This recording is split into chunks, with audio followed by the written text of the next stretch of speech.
ছোট বন্ধুরা, আজ আমরা শিখব প্লে গ্রুপের ইংলিশ ওয়ার্কশিট। তাহলে চলো শুরু করা যাক।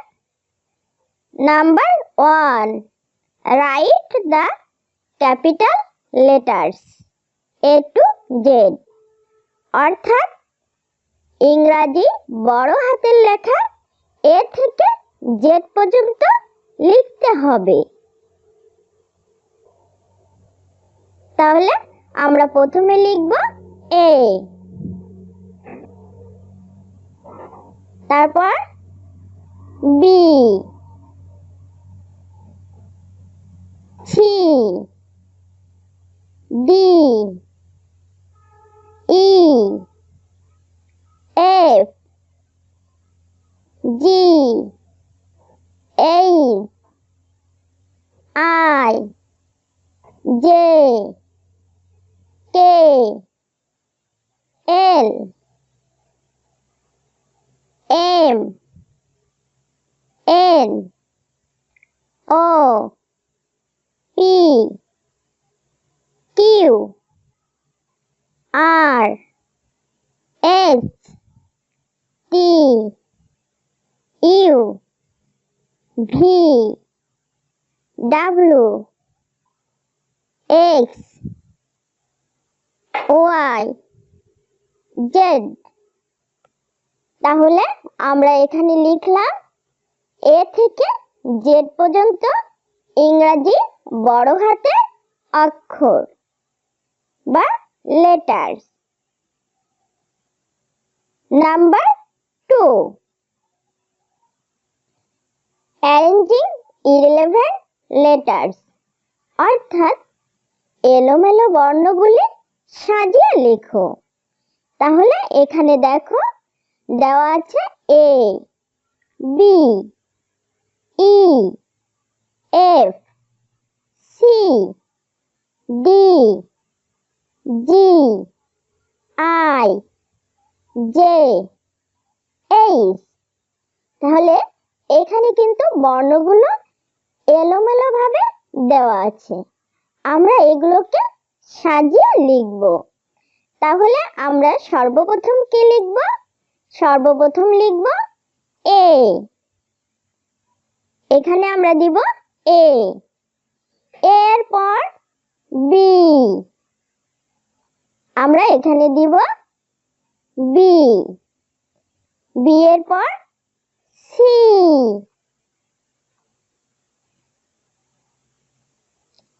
C এর পর D, D এর পর E,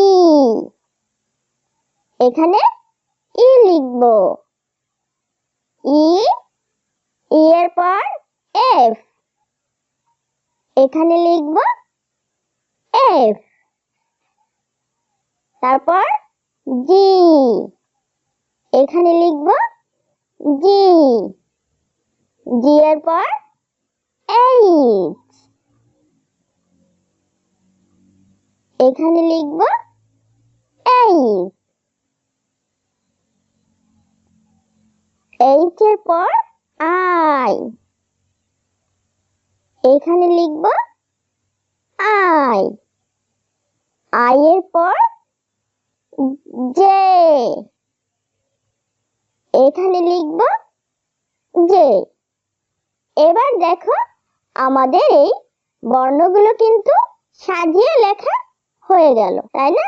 A, B, C, D, E, F, G, H, I, J।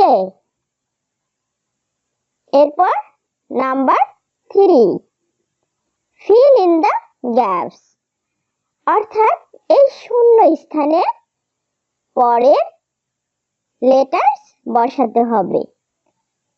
তাহলে দেখো প্রথম লেটার কি আছে আমাদের A, এরপর কি হবে B, তাহলে এখানে লিখব B।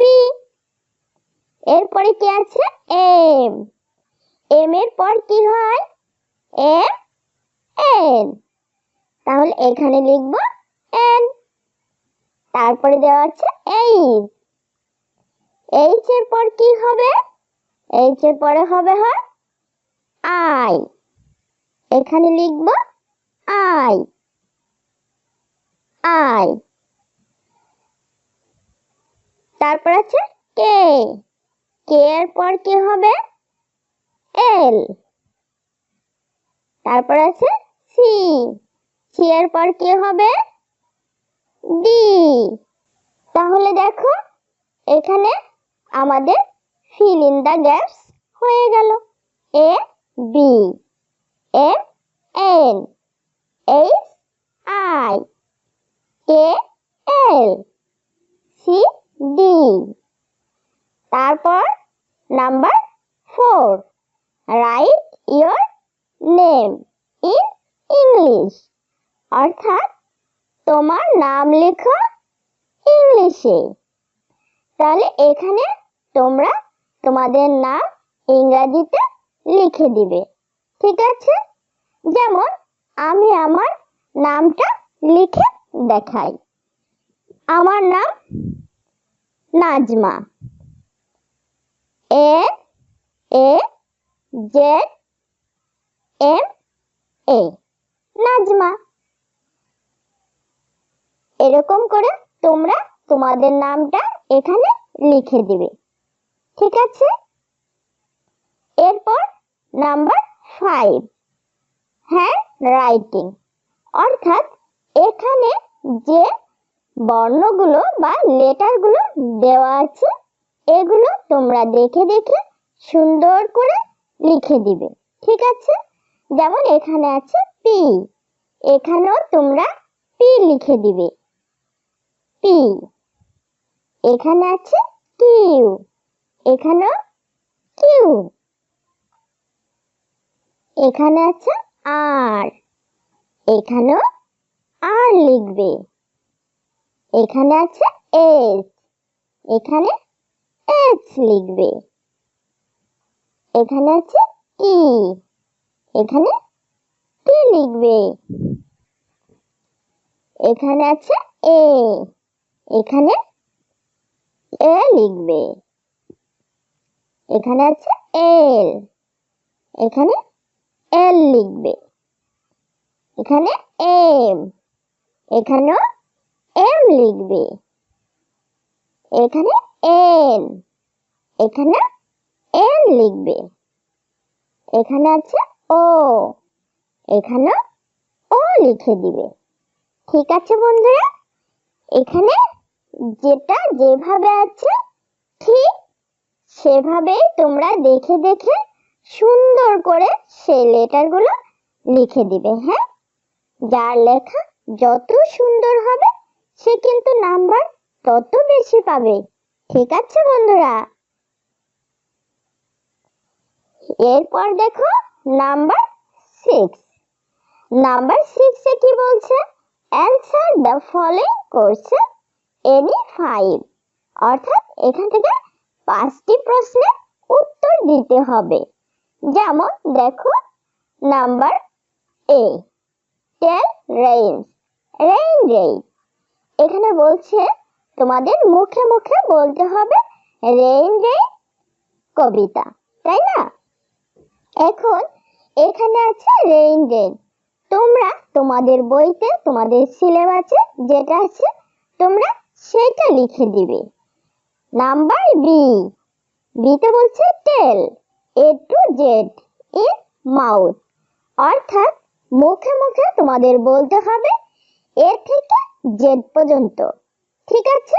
যেমন এ বি সি ডি, এভাবে তোমাদের এ থেকে জেড পর্যন্ত বলতে হবে। তারপরে আছে number E, tell your father's name, তোমার বাবার নাম বলতে হবে। তারপরে আছে number C, tell rhymes I love my country, মানে আই লাভ মাই কান্ট্রি কবিতাটা বলতে হবে। তোমরা তোমাদের বইতে বা তোমাদের সিলেবাসে যেটা আছে তোমরা সেইটা বলবে। তারপরে আছে number D, tell your school name, তোমাদের স্কুলের নাম বলতে হবে, ঠিক আছে? তোমাদের স্কুলের যে নাম তোমরা ঠিক সেই নামটাই বলবে, অন্য কারো স্কুলের নাম বলবে না, তোমরা শুধু তোমাদের স্কুলের নাম বলবে।